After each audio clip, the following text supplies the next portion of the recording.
hot topic when we talk about the environment and the impact it has on communities.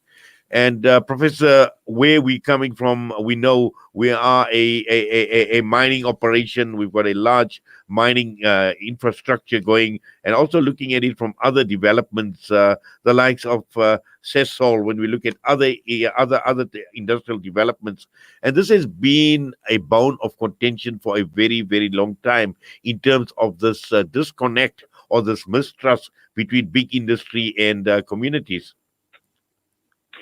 Yes, yeah, that's true. I think one has to also just go back a bit and explore, why this is the case in terms of mistrust and why it's come about. I think if one has to then just look at, the post-apartheid government, they have largely focused on large-scale industrial development and expansion to get a strong economy. But unfortunately, this development has resulted in the production of social and environmental risks in society, and largely neglecting the social and environmental concerns of people. Now, there's generally a lack of transparency from industry side, in terms of sharing information with communities, a lack of communication from industries with civil society on these sort of industrial processes. And we also find that, there's scientific experts or generally employed by industry, which really affects how residents then, perceive the trustworthiness of these risk assessments. And on the other hand, local government as well, they also employ some of these experts, and these are seen as not representing the interest of people and residents.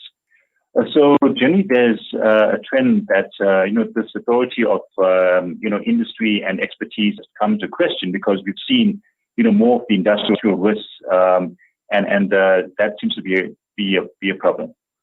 Now, also, Professor, one of the key issues, and you make mention of this, is the lack of skill or the lack of capacity on the part of the government to regulate and to manage some of these industrial risks. And what you also say is the state tends to rely on industrial expertise to inform its decisions, and also from an enforcement perspective. Yes, that's very true. We find, since democracy, we've really developed, the regulations, etc., to sort of manage and control environmental risks and effects on the environment and people. Unfortunately, the issues that the regulation of this and enforcement of these regulations are an issue, because, true, the government lacks the skills and expertise in terms of managing these risks. A case in point from a study we've just done in terms of this, we focused on, for example, the South Durban community basin, and there, it's one of the biggest industrial developments in Southern Africa. And what we found is that, there is a lack of skills within government, and generally what happens is that government then relies on the so-called industrial experts in terms of decision making. And that is a huge problem in terms of, not collectively making decisions independently. So it is a biased affair. And on the top of that off is that communities are then not consulted, and their views are not taken into consideration when it comes to decision making. Hence, it's a serious problem for democracy.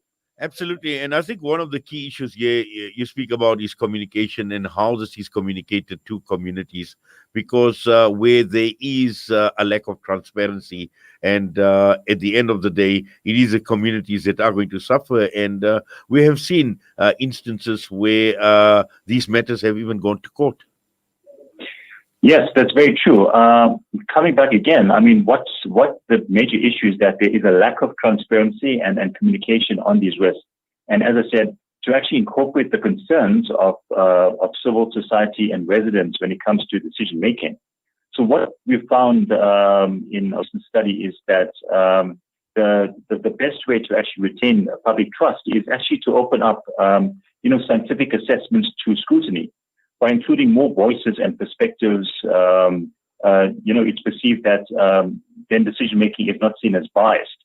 And there's a need for industries and governments to, engage in the alternative expertise of local communities, because, these are the people that actually, live in the environments and they do understand, their local environments. So this alternative expertise will be important in terms of, gaining insights into the limitations of, the scientific sort of knowledge domain that we are seeing now.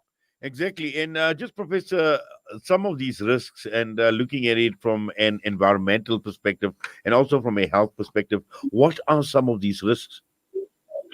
I mean, sure. We know globally, firstly, the sort of history of, industrial incidents.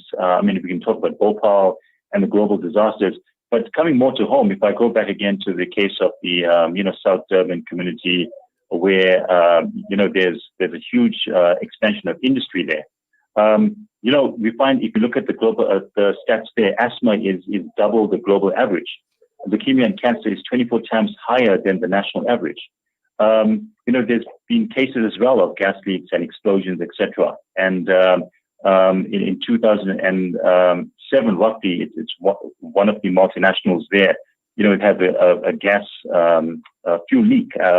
So that burned for 2 days. So these are quite common occurrences. And, because of these incidents and continuous incidents like this, that causes a lack of trust. And communities, do not actually then hold the scientific experts in high esteem because, it seems to be from our research, it seems to be profits before social and environmental concerns.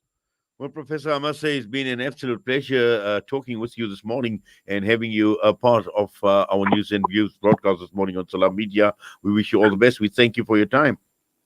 Thank you very much. It was nice being with you. Professor Llewellyn Leonard, Professor of Environmental Science at the University of South Africa, with us this morning. Osman's Taj Mahal Spice and Rice. For over 80 years, Osman's Taj Mahal have been perfecting the art of the perfect blend of spices, pure, aromatic, and well-seasoned. Spices to